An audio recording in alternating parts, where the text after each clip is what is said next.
Hey everyone, how's it going? It's attorney Tadisha Rowe bringing you another episode of Immigration Dream University from American Legal Immigration Center in the United States, particularly the DMV of the United States. Guys, welcome back to this episode. If this is your first time here, thank you so much for tuning in. I do hope that you will join us again, and please do hit the subscribe button below. Also hit the thumbs up if this information is informative or useful to you in some way. If you guys have comments for me, please do leave them. I love to read them. If I do not respond directly to your comments, I try to include them in a video or in the comment section. I'll come back at a different time and post a response to it.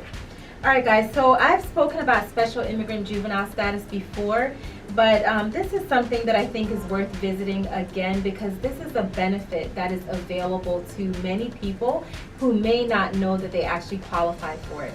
So special immigrant juvenile status is for people who are in the United States, children I should say, who are in the United States, who are under typically the age of 21, but that's determined by state. In the state of Maryland, Virginia, some other places it's under the age of 21.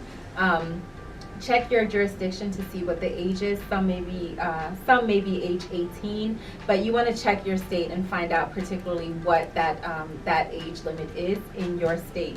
But you have to meet the age requirement, you have to be unmarried, and you have to be abused, abandoned, or neglected by either one or both of your parents. So just keep in mind that the requirement is not that you are abused by both of your parents.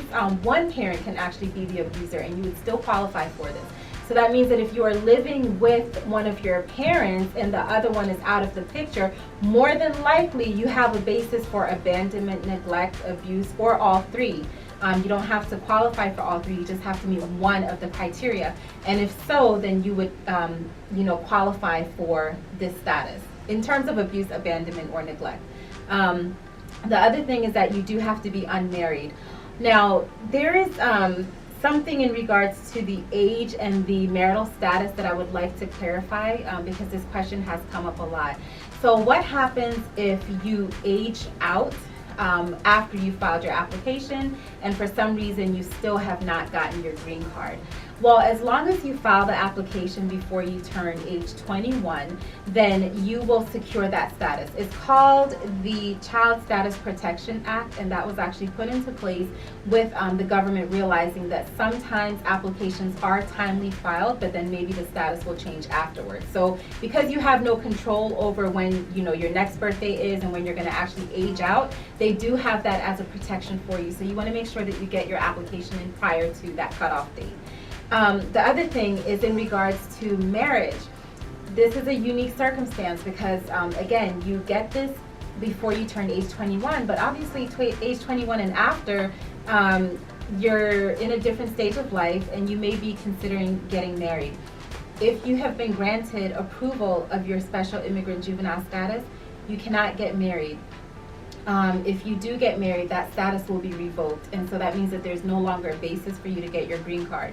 If you haven't been granted the special immigrant juvenile status already and you do get married, that means that you no longer qualify for it.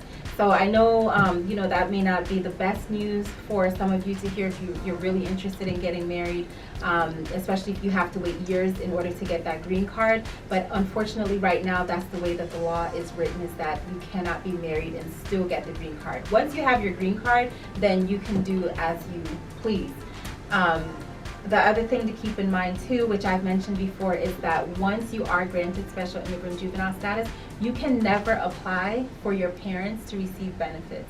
So usually a U.S. citizen who's 21 years of age can apply for benefits for their parent or parents.